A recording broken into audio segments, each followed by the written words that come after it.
మిమ్మల్ని అందరినీ ఆశీర్వదించును గాక. గట్టిగా చెప్పలేదే.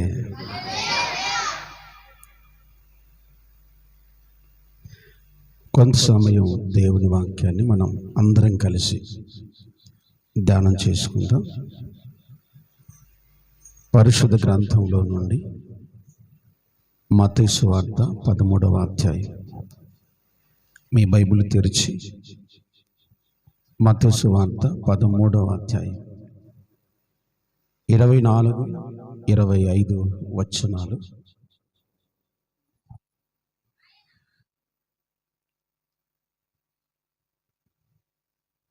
మత్తయి సువార్త 13వ అధ్యాయము తీశారు అందరూ? పేజ్ నంబర్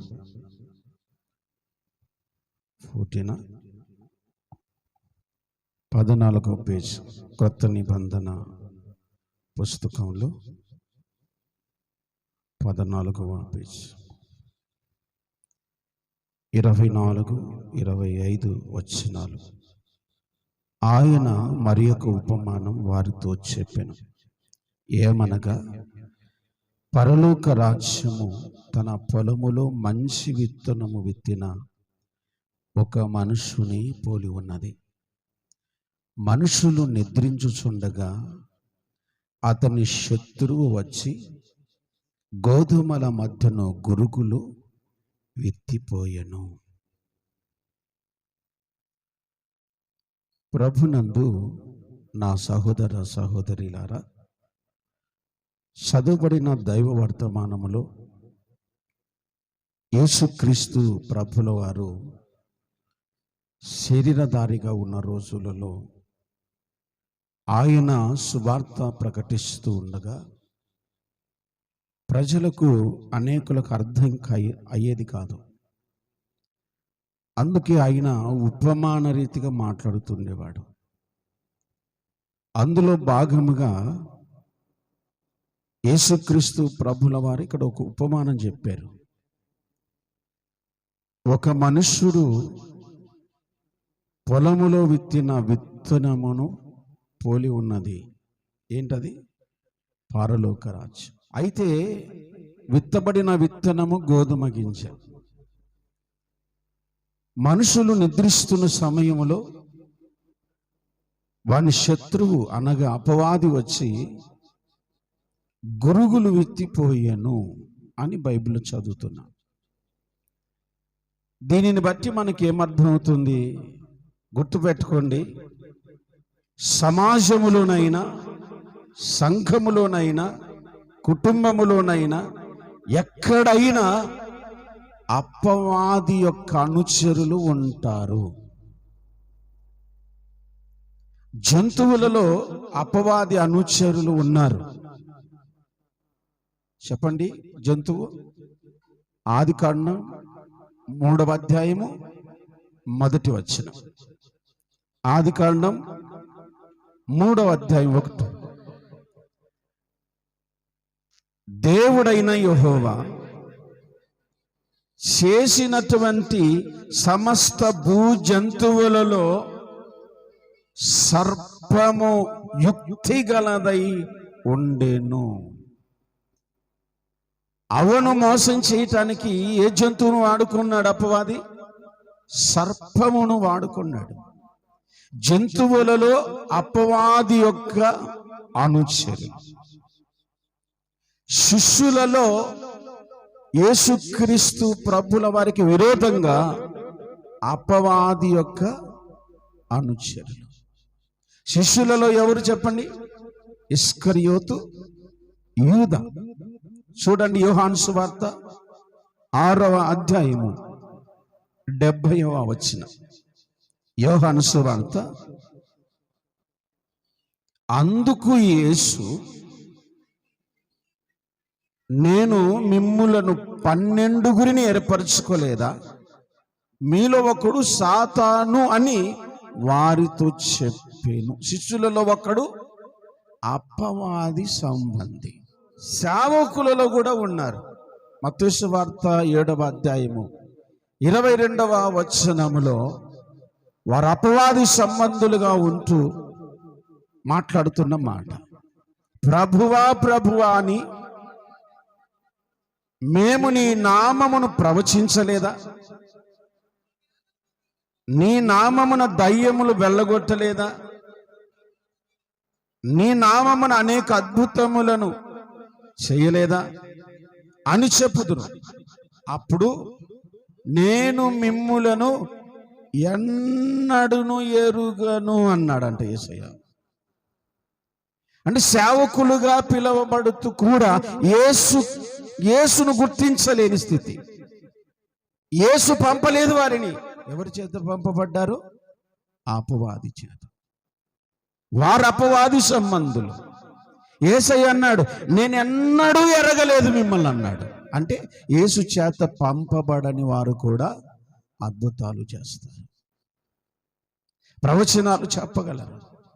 శిష్యులలో అపవాది సంబంధులు ఉన్నారు. ప్రియులారా, మీరు చాలా జాగ్రత్తగా ఉండాలి. అంత్య దినాల్లో ప్రతి స్థలములో, ప్రతి చోట, ఎప్పుడైనా, ఎక్కడైనా, ఎవరినైనా సమయానుకూలాన్ని బట్టి అపవాది వాడుకొనగలడు. పరిశుద్ధ గ్రంథంలో ఒక బాధకరమైన మాట చదువుదామండి. మత్తయి సువార్త 16వ అధ్యాయం 21 నుండి చదువుదాం. పేతురు ఆయన చెయ్యి పట్టుకొని, ప్రభువా, మరణము నీకు దూరమగునుగా కానీ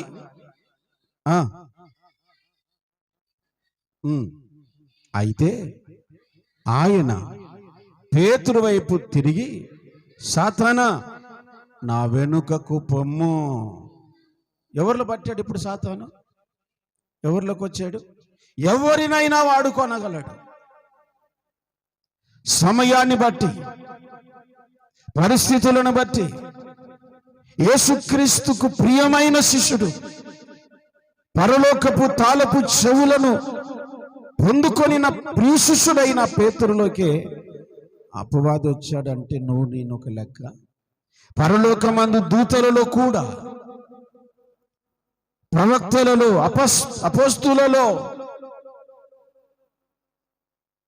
సాతాను యొక్క సంబంధులు ఉన్నారు. ఎక్కడ గోధుమలు ఉన్నాయో అక్కడ గురుగులు కూడా ఉన్నాయి. ఎక్కడ మంచి ఉందో అక్కడ చెడ్డవారు కూడా ఉన్నారు. అందుకే మీరు జాగ్రత్త అని చెబుతున్నా. ఈ అంత్య దినాలలో మీ జీవితాన్ని, మీ రక్షణను, మీ ఆత్మీయతను, మీ పరిశుద్ధతను, మీ విశ్వాసాన్ని మీరు కాపాడుకోకపోతే అపవాది సంబంధులు వాటిని చెరిపేస్తారు.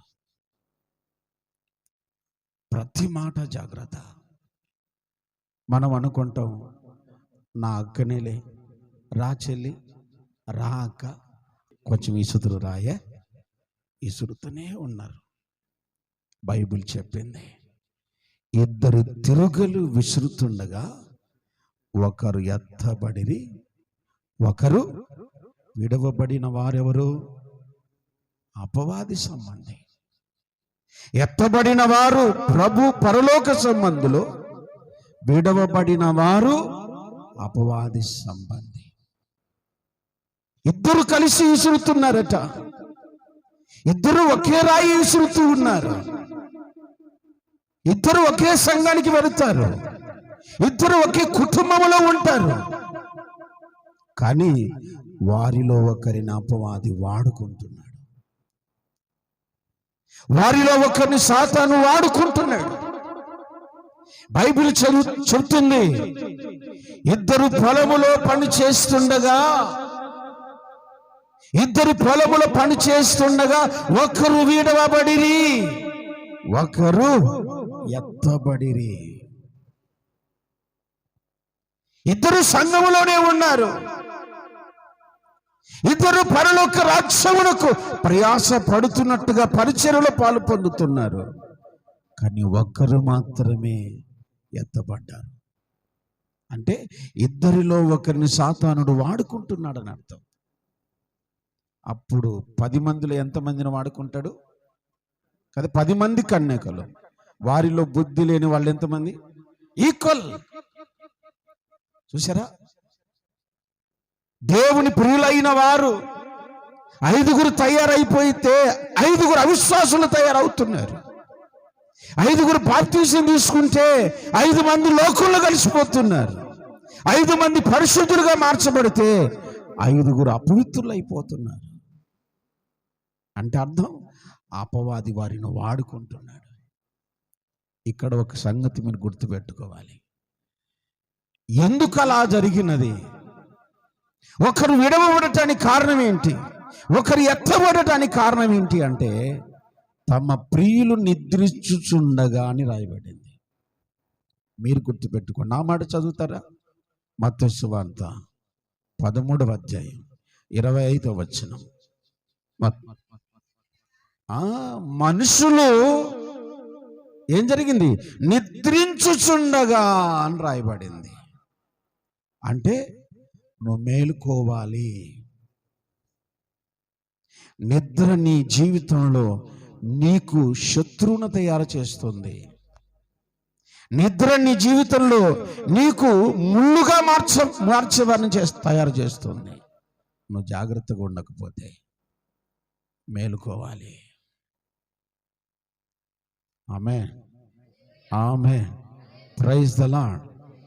ప్రియులారా, దేవుని పరిశుద్ధ గ్రంథంలో మనం చదువుతున్నాం. పేతురును దేవుడు ఏం చేశాడు? గద్దించాడు. ఎందుకు గద్దించాడు? అపవాది దేవుని చిత్తమును చేయకుండా అడ్డగిస్తున్నాడు. మీకు తెలుసా, ఈరోజు అనేకులు ఆరాధనలో పాలు పొందుతుంటారు. ఒకసారి చేతులు తెల్లు చెప్పండి. కొందరు చెప్పారు చూసారా? కొందరు చెప్పారు చూసారా? అంటే అర్థం ఏంటి? వారిలో చాలామంది కంప్లీట్ చేయాలి, నిద్రిస్తున్నారని అర్థం. ఒకసారి మళ్ళీ చెప్పండి. కంప్లీట్ కాలేదు ఇంకా. అంటే వారిని అపవాది ఏం చేస్తున్నాడు? అలా చెప్తుంటాలే, నువ్వేం చెప్పాలని నువ్వు కూర్చో. 30 సార్లు ఎలుగులు చెప్పాలనా? ఒకసారి తెచ్చి సరిపోదా? అపవాది చెప్పే ఆలోచన. ఈయన చేతులెత్తి చెప్తేనేనా వాడు చెప్పే మాట. మిమ్మల్ని సాతాను వాడుకోకూడదని నా ప్రయాసం. ఎందుకంటే వాడు అడ్డగిస్తాడు, దేవుని పని చేయకుండా అభ్యంతరం కలగజేస్తాడు.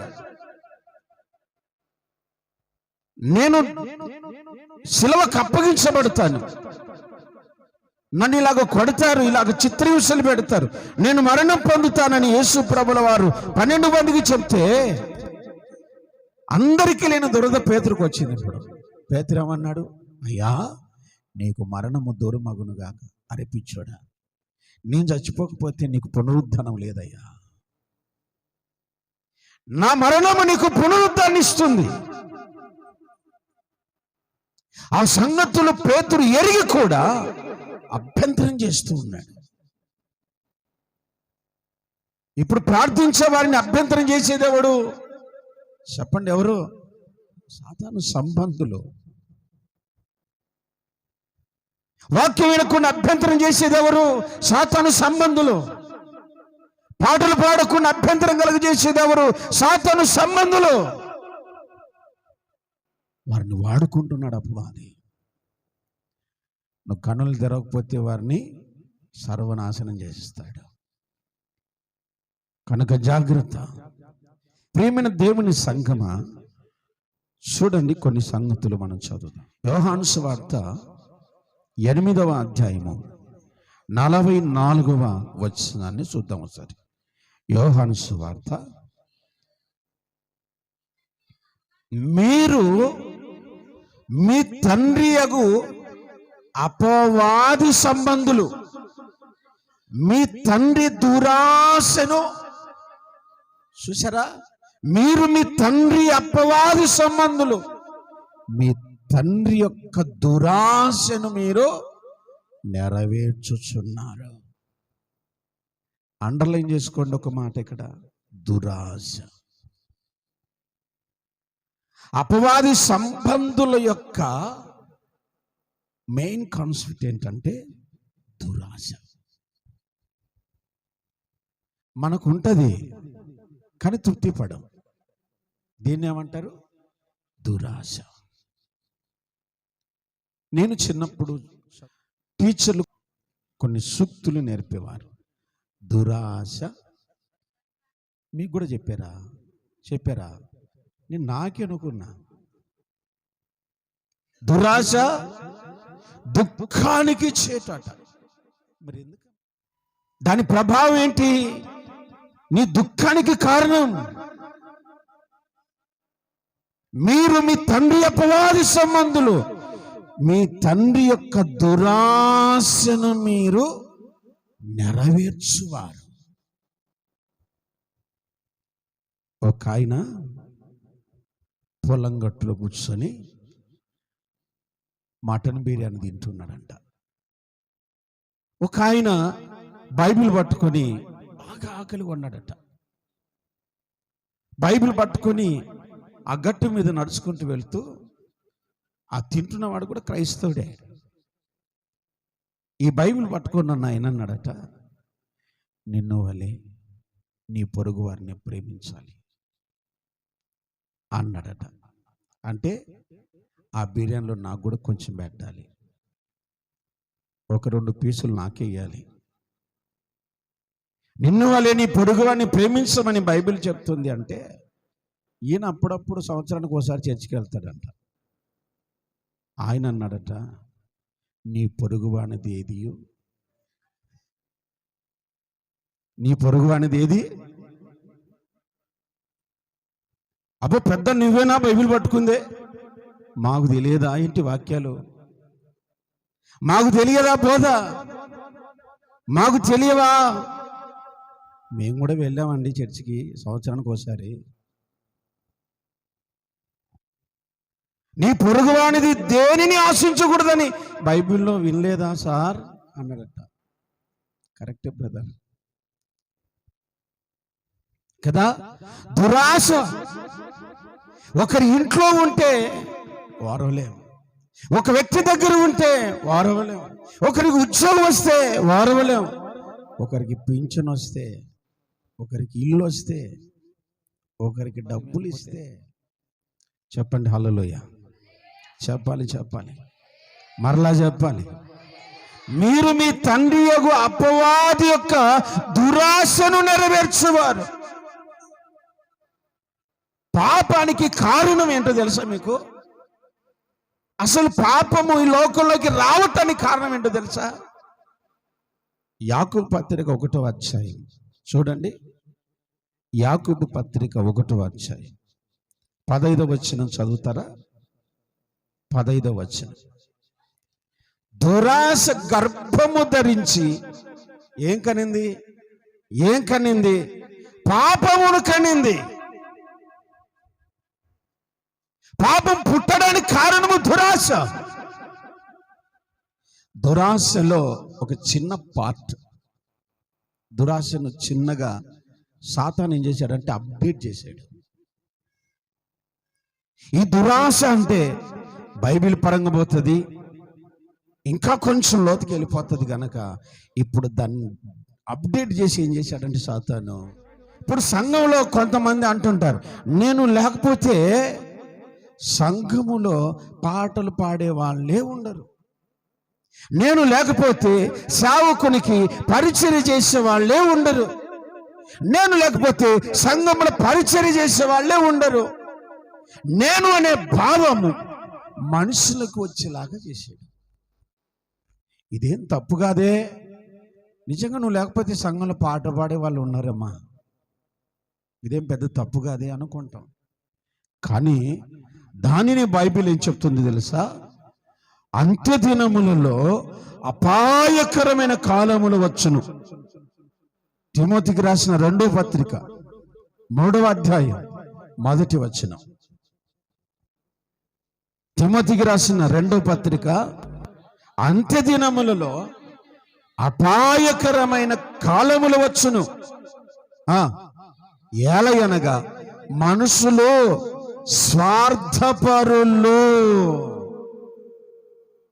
ఫస్ట్ వచ్చే గుణం, అంత్య దినాలలో మనుషులకు పుట్టే మొదటి గుణం ఏంటి చెప్పండి? స్వార్థం. చాలా స్వార్థపరులు మనుషులు. నా కడుపు నిండితే చాలు అనుకునే వాళ్ళు చాలా మంది, నాకు ఉంటే చాలు అనుకునే వాళ్ళు చాలా మంది. ఎవరేమైపోతే నాకేంటి, నేను బాగుంటే చాలు, నా కుటుంబం బాగుంటే చాలు. అందుకోసం కాదండి మీకు రక్షణనిచ్చింది దేవుడు. దేవుడు నీకు రక్షణ ఎందుకు ఇచ్చాడు చెప్పండి? ఎందుకు ఇచ్చాడంటారు? కేవలం మీరు బాగుపడమనా? కాదు, నీ వలె నశించిపోతున్న అనేకులను నిత్య జీవంలో నడిపించడానికి దేవుడు నీకు రక్షణ ఇచ్చాడు. ఆమేన్. పాపములో ఉన్న అనేకులను రక్షించడానికి దేవుడు నిన్ను రక్షణలోకి తీసుకొచ్చాడు. ఈరోజు మీకు గుర్తు చేస్తున్నప్పుడు ఇలానా, స్వార్థం ఎంతమందిలో అయితే ఉంటుందో వారందరూ కూడా అపవాది సంబంధులే, స్వార్థపరులు. దేవునికి ఇవ్వరు, దేవుని సంఘానికి ఇవ్వరు, బీదలకు ఇవ్వరు, సేవకుడికి ఇవ్వరు, ఇంట్లో ఉన్న పిల్లికి కూడా భిక్షం పెట్టరు. స్వార్థం. నేను బాగుపడాలి, నా కుటుంబం బాగుపడాలి, నా పిల్లలు బాగుపడాలి. ఆశ ఉండొచ్చు కానీ దురాశ ఉండకూడదండి. దురాశ ఏం చేస్తుందంటే, ఒక్క మాట పరిశుద్ధ గ్రంథంలో చదవండి. ఒక మాట పరిశుద్ధ గ్రంథంలో తిమోతికి రాసిన మొదటి పత్రిక 6వ అధ్యాయము 10వ వచనం చూడండి. ఎందుకు అనగా ధనాపేక్ష సమస్తమైన కీడునకు మూలం. కొందరు దానిని ఆశించి విశ్వాసములో నుండి తొలగిపోయి నానా బాధలను తమ్మును తామే పొడుచుకొని చంపుకొని, అనేక విషయాల్లో వాళ్ళు బాధపడ్డారు. ఆ డబ్బు ఏమీ సాధించింది లేదు వారికి. ప్రియులారా, మీకు గుర్తు చేస్తున్నా, దేవుని మాటలు జాగ్రత్త వినండి. అనేకులు ధనాపేక్షను ఆశించి ఎక్కడి నుంచి తొలగిపోయారంట చెప్పండి? విశ్వాసములో నుండి, రక్షణలో నుండి, పరిశుద్ధతలో నుండి, నీతిలో నుండి, దేవునిలో నుండి, సంఘములో నుండి తొలగిపోయి ఏం చేశారు? ఇప్పుడు తమ్మును తామే పొడుచుకొని చంపుకున్నారు. ఈరోజు ప్రపంచంలో ఆత్మహత్యలకు కారణం, ప్రపంచంలో హత్యలకు కారణం దురాశ. డబ్బు మీద ఆశతో కొందరు, పేరు మీద ఆశతో కొందరు, పదవుల మీద ఆశతో కొందరు హత్యలు చేస్తున్నారు. తన పొరుగువాని యొక్క భార్యను ఆశించి హత్యలు చేస్తున్నారు. లేరా? దురాశకు కారణం, హత్యలకు కారణము దురాశ. ఈరోజు ఈ స్థితి కలగటానికి కారణం చెప్తున్నా. ఎప్పుడైతే నువ్వు విశ్వాసంలో పడిపోయావో దురాశ నీలోకి వచ్చేసిందని అర్థం. ఆ దురాశ నిన్ను ఎంతవరకైనా తీసుకెళ్తుంది. నీలో ఉన్న స్వార్థం నిన్ను మరణానికి అప్పగిస్తుంది. నీలో ఉన్న స్వార్థం నిన్ను నరకానికి అప్పగిస్తుంది. బైబిల్లో ధనవంతుడు అనే ఒక ఆయన ఉన్నాడు. లూకాసు వార్త 16వ అధ్యాయం. లూకాసు వార్త 16వ అధ్యాయం. ధనవంతుడు లాజరు యొక్క చరిత్ర మనకు అందరికీ తెలిసింది. ధనవంతుడు విలువ కలిగిన వస్త్రాలను ధరించుకొని చాలా ఆడంబరంగా ఉన్నాడు. అతడు కలిగినవన్నీ తింటూ ఉన్నాడు, విలువైన వస్త్రాలు ధరించుకుంటున్నాడు, తనకు కలిగినవన్నీ చేస్తూ ఉన్నాడు. అతడు చేసిన పొరపాటు ఏంటి అని మనం పరిశీలిస్తే, కుక్కలకైనా వేస్తాడు కానీ మనుషులకు సాయం చేయడం మనిషి అంటే స్వార్థపరుడు. బూడిదలోనైనా పోస్తారు కానీ ఒకరికి సహాయం చేసే మనస్సు ఆ ధనవంతునికి లేదు. ఒకవేళ అలాంటి స్థితిలో నువ్వు ఉంటే ఇప్పుడే నీ మనసు మార్చుకొని సహాయం చేసే మనసును కలిగి ఉండాలి. ఆమేన్. Praise the Lord. ప్రభుకు మహిమ కలుగును గాక. పగలగొట్టని బలగొడతా కానీ మనకి ఇస్తాను అంటారు కొంతమంది. చించైనా చించేస్తాను కానీ నా సీర వాళ్ళకి ఇస్తామా? అమ్మాయి ఇదొక భయంకరమైన రోగం తల్లి. దేవుడు మిమ్మల్ని అందరినీ ఆ రోగం నుండి విడిపించునుగాక. మసిగుడ్డనైనా చేసుకుంటాము కానీ కదా, బండ దృశ్య బట్టగైనా చేసుకుంటాము కానీ ఆ పనులు మాత్రం చేయొద్దండి. కలిగిన దానిని తప్పక ఇతరులకు సాయం చేయండి. స్వార్థపరమైన జీవితాన్ని నుండి విడుదల పొందుదురుగాక. ఈ ధనవంతుడు ఏ పాపం చేయలేదు. చరిత్ర మనకు చెప్తుంది, అతడు తన పొరుగు వారిని సరిగా చూసుకోలేదు. తన వాకిట ఉన్న లాజరు, పేద లాజరు ఉన్నాడు. అరే వాడు కొన్ని అన్నం పెట్టరా బాబు, ఎక్కడికి వెళ్తారా, మన ఇంటి పాటున ఉన్నారా వాడు. ఒక్కళ్ళొచ్చి కురుపులు నాకుతున్నా అతని గురించి పట్టించుకోలేదు ధనవంతుడు. ఈరోజు ఇటువంటి ధనవంతులు కూడా ఉన్నారేమో. వారిని ధనవంతులు అని చెప్పినా వారి నిత్య నరకానికి వాళ్ళు వారసులని జ్ఞాపకం చేస్తున్నారు. స్వార్థపరులందరూ కూడా నరకానికి వారసులు. ఈ ధనవంతుడు ఎవరికి ఏమి పెట్టకుండా నిత్య నరకానికి వెళ్ళిపోయాడు, పాతాళంలో యాతన పడుతున్నాడు. ప్రియులారా, ఇక్కడ ఒక మాట చెప్తాను మీకు, అందరు నా వైపు చూడండి. ధనవంతుడైన వాడు పాతాళంలో ఉన్నాడు కదా, శిక్షను అనుభవిస్తున్నాడు. అక్కడికైనా స్వార్థం వదిలిపెట్టలేదు. స్వార్థం వదిలిపెట్టకుండా ఏం చెప్తున్నాడు తెలుసా? అయ్యా, కింద నాకు 5 తమ్ముళ్ళు ఉన్నారు, వారు ఇక్కడికి రాకుండాన్నట్లుగా లాజరును పంపించు అంటాడు. మరి నీ స్వార్థం,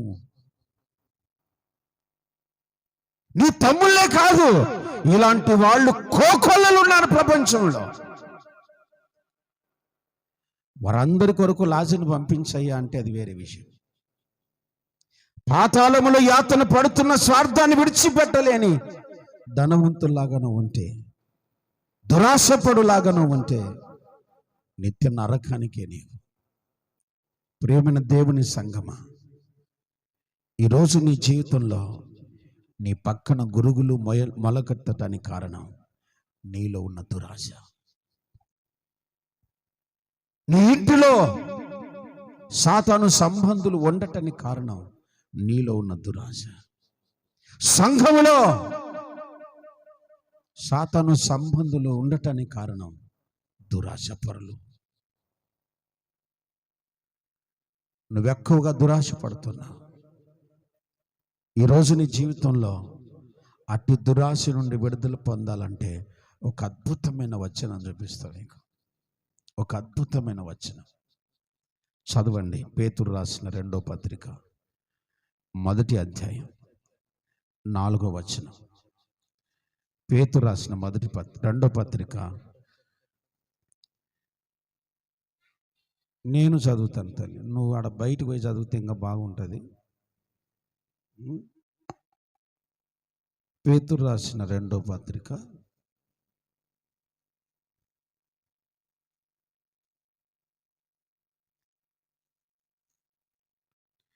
1వ అధ్యాయము 4వ వచనం.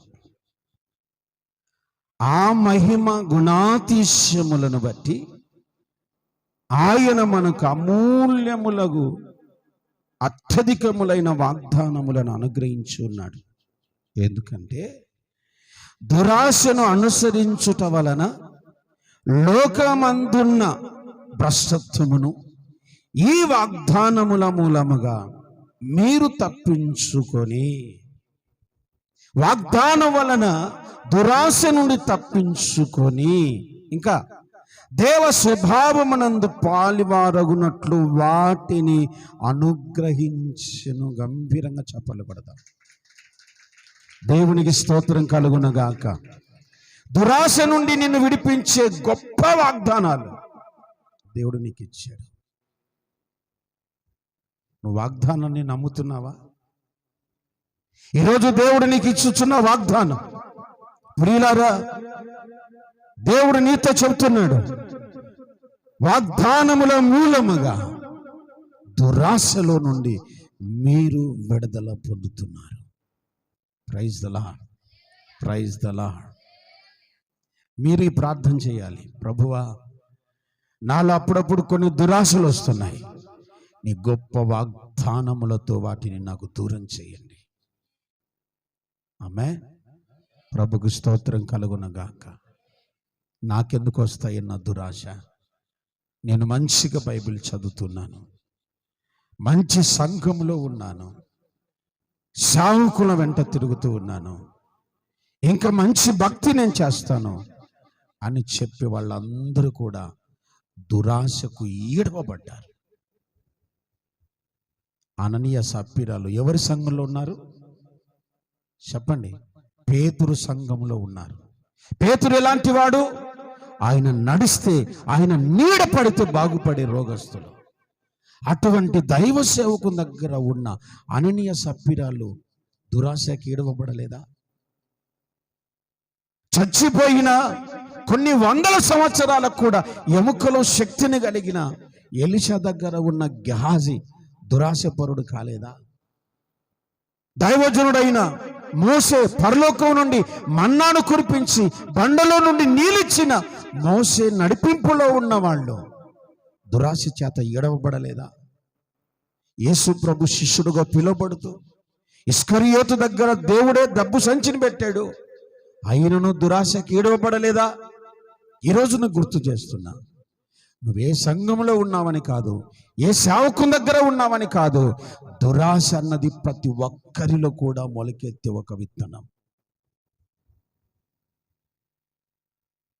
దురాశ అన్నది ప్రతి ఒక్కరిలో మొలకెత్తే విత్తనము గనక అది నీలో మొలకెత్తుకున్నట్లుగా దేవుడు విలువైన వాగ్దానములతో నేను బలపరుస్తున్నాడు. ప్రభుకు స్తోత్రం. Praise the Lord, praise the Lord. కనుక జాగ్రత్తగా మీ ఆత్మీయ యాత్రలో గత వారం నేను మీతో చెప్పాను, నిలుచుచున్నాను అనుకున్నవాడు పడిపోకుండా జాగ్రత్తగా ఉండాలి. అదే కదా చెప్పింది, అదే కదా. నిలుచుచున్నాను అనుకుంటున్నవాడు, ఏర్పరచబడిన వారు సైతం పడిపోతున్నారు. మీరు జాగ్రత్త. ఈరోజు దేవుడు మీతో చెబుతున్నాడు, మీ మంచివారమే అయితే జాగ్రత్త. దురాశ నీలో ఉంటే నువ్వు ఇక్కడే విడవబడతావు, ఇక్కడే విడవబడతావు. తిరగలి ఇద్దరు ఇసురుతున్నారు, నువ్వు విడవబడతావు. కారణం నీలో దురాశ. ఇద్దరు పొలంలో పనిచేస్తున్నారు, ఒకే సంఘానికి వెళ్ళే వాళ్ళే, ఒకే పరిచయలో ఉన్న వాళ్ళే, ఒకే బోధ విన్న వాళ్ళే, ఒకే ప్రభు బలలో చేయి వేసిన వాళ్ళే. ఒకరు మాత్రమే ఎత్తబడ్డారు. కారణం, ఒకరు విడవబడుతున్నారు. వాళ్ళు దురాశ మొలిచింది, స్వార్థం మొలకెత్తింది. ఆ స్వార్థం వలన మంచి వారు కూడా చెడిపోయే అవకాశాలు ఉన్నాయి. కనుక జాగ్రత్త. స్తోత్రం. Praise the Lord. స్వార్థం నాలో రాకూడదు ప్రభువా అని చెప్పిన ప్రార్థన చేయి. స్వార్థం నాలోకి రాకూడదు ప్రభువా అని ప్రార్థన చేసుకో.